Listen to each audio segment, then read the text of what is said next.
गुरु प्यारी साध संगत जी, नमस्कार जी। आप सब कैसे हो?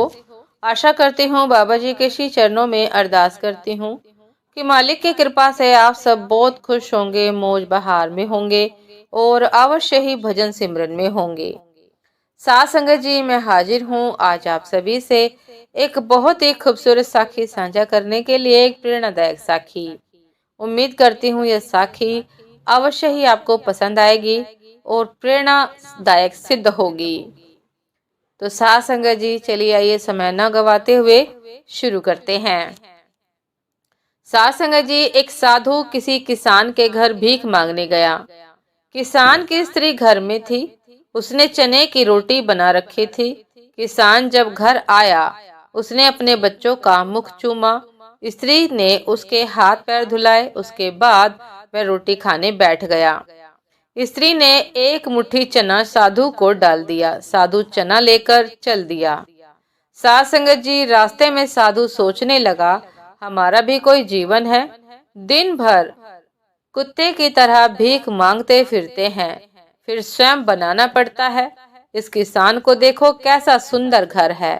घर में स्त्री है, बच्चे हैं, अपने आप अन्न पैदा करता है, बच्चों के साथ प्रेम से भोजन करता है। वास्तव में सुखी तो यह किसान है।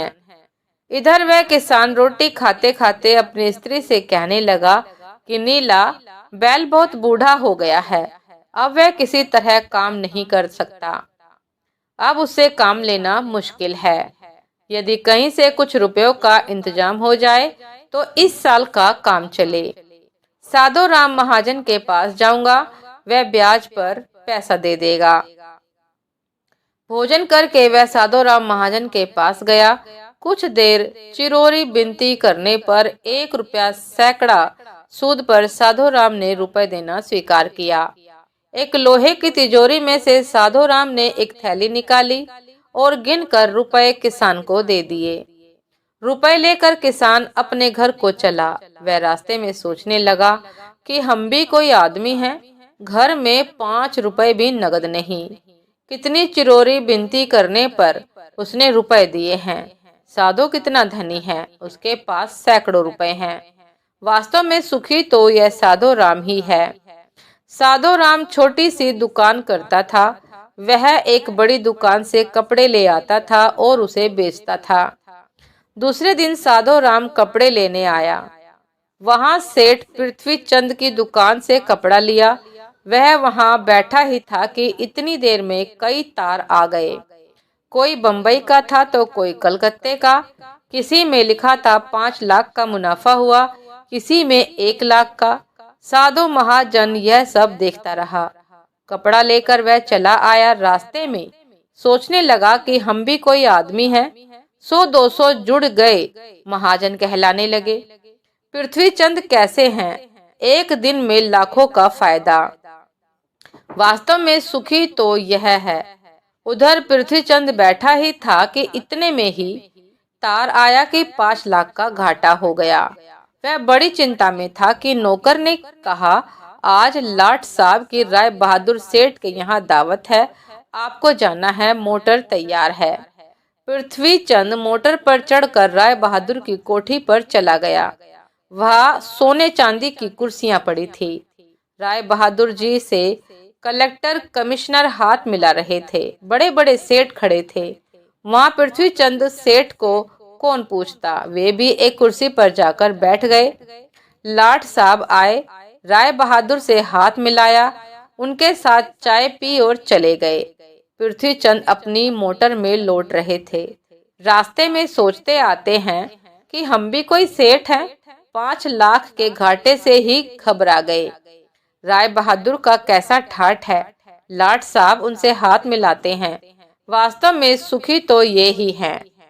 अब इधर लाट साहब के चले जाने पर राय बहादुर के सिर में दर्द हो गया। बड़े बड़े डॉक्टर आए, एक कमरे में पड़े थे। कई तार घाटे के एक साथ आ गए थे।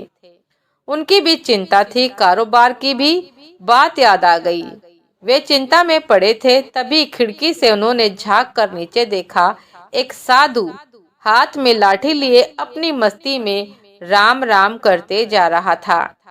राय बहादुर ने उन्हें देखा और बोले कि वास्तव में तो सुख ही यही है।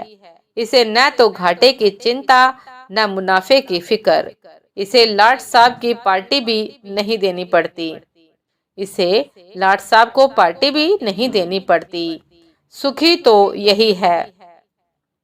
साध संगत जी, हम एक दूसरे को सुखी समझते हैं, पर वास्तव में सुखी कौन है? इसे तो वही जानता है जिसे आंतरिक शांति है, जिसे आंतरिक सुकून है।